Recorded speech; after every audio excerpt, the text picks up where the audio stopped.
اللہ کی عظمت کیا تھی ہم نے اس کو سمجھا ہی نہیں ہے. ایک مثال دیتا ہوں, اس کا تعلق ڈائریکٹ اللہ کی مثال کے ساتھ نہیں ہے, بلکہ ایک مثال کے طور پر میں بیان کر رہا ہوں کہ ایک بچہ ہے, اگر وہ ماں باپ کا فرما بردار نہیں, ماں باپ کا اطاعت نہیں کرتا, تو جب تک اس کو اطاعت سمجھائی نہیں جائے گی, اس کو اطاعت بتائی نہیں جائے گی, احترام پڑھایا نہیں جائے گا, احترام سکھایا نہیں جائے گا, تب تک وہ احترام کیسے کرے گا؟ اور جب احترام سکھا دیا تو انشاءاللہ وہ اپنے ماں باپ کا احترام بھی کرے گا, اطاعت بھی کرے گا. یہی وجہ ہے کہ ہم نے اللہ رب العزت کی عظمت کو سمجھا ہی نہیں. ہم اللہ رب العزت کی اس عظمت کو سمجھیں گے تو پتہ لگے گا کہ اللہ کیا ہے, اس کی کبریائی کیا ہے, اس کی بڑھائی کیا ہے, اس کی عظمت کیا ہے. ہم نے سمجھا ہی نہیں ہے. اور اللہ کی عظمت, اس کی بڑھائی, اس کی ربوبیت, اس کی الوہیت کو سمجھا ہی نہیں ہے. اور جب ہم اللہ کی عظمت کو پہچان لیں گے کہ اللہ ہے کون, تو ہم اپنی ایمان کی کمزوری کو دور کر سکتے ہیں. سورۃ الانعام میں اللہ رب العزت کیا فرما رہے ہیں؟ وَمَا قَدَرُ اللَّهَ حَقَّ قَدْرِهِ, کہ جس طرح اللہ کے حق قدر کرنی چاہیے تھی ہم نے اس کا حق ادا نہیں کیا.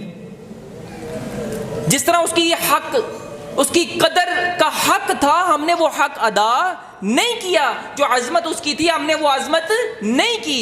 جو اس کی شان تھی ہم نے اس شان کو اپنے دل میں نہیں مانا.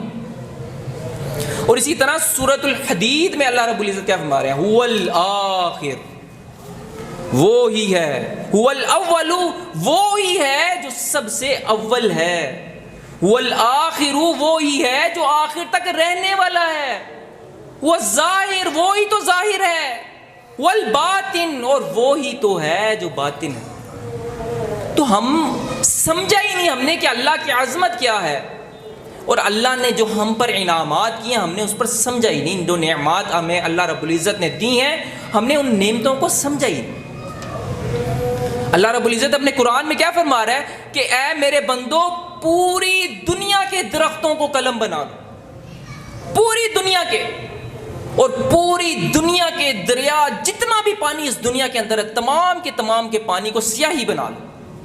اور ان کلموں کے ساتھ اللہ رب العزت کی نعمتوں کا صرف شمار کرنا ہے, 1 2 3, کتنا لکھو گے؟ پھر اللہ رب العزت فرماتے ہیں کہ یہ قلم گھس پٹ سکتی ہیں, یہ سیاہی ختم ہو سکتی ہے, لیکن اس رب کائنات کی نعمتوں کا صرف شمار نہیں ہو سکتا. اور وہ نعمتیں کیا ہیں وہ تو بعد کی بات ہے. ہم صرف اللہ رب العزت کی نعمتوں کا شمار ہی نہیں کر سکتے. تو اللہ رب العزت کی عظمت کو سمجھنا ہمارے لیے کتنا ضروری ہے. کہا کہ جب تک اللہ رب العزت کی اگر ہم سننا شروع کریں, صرف سننے والی بات اگر اللہ رب العزت کی لیں ہم, کہ وہ سنتا ہے جنوں کو بھی, پرندوں کو بھی, چرندوں کو بھی, انسانوں کو بھی, فرشتوں کو بھی, حیوانوں کو بھی, اور اس دنیا کے اندر جتنے بھی جاندار ہیں, جو جان ہے جن کے اندر, کیڑے مکوڑے, تمام تر کو کا ایک وقت میں سن رہا ہے. میں ایک وقت میں زیادہ سے زیادہ 2 بندوں کو سن سکتا ہوں, 3 بندوں کو سن لوں گا, بہت زیادہ میں نے قویت اختیار کر لی ہے سننے میں.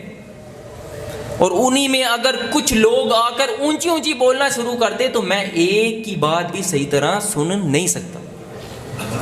لیکن اگر ہم اس رب کی صرف سننے والی بات لیں تو وہ تو رب اس کی بھی سن رہا ہے جو گونگا ہے, اس کی بھی سن رہا ہے جو بے زبان ہے, اس کی بھی سن رہا ہے جو بول رہا ہے, اور سب کی ایک وقت میں سن رہا ہے. اور اللہ کے رسول صلی اللہ علیہ وسلم روایت بیان کرتے ہیں کہ جب اللہ رب العزت سن سکتا ہے اور سنتا بھی ہے, تمام کی حاجات کو سنتا بھی ہے, پورا بھی کرتا ہے, تمام پوری دنیا کے لوگ اگر اپنی حاجات رکھ لیں, تمام کی حاجات کو پورا کر دے, اس کے شان میں, اس کے خزانوں میں اتنا بھی فرق نہیں آئے گا کہ اگر ہم دریا کے اندر یا سمندر کے اندر سوئی کو ڈبوئیں تو جتنا پانی سوئی میں لگے گا اتنا بھی فرق اس کے خزانوں میں نہیں آتا.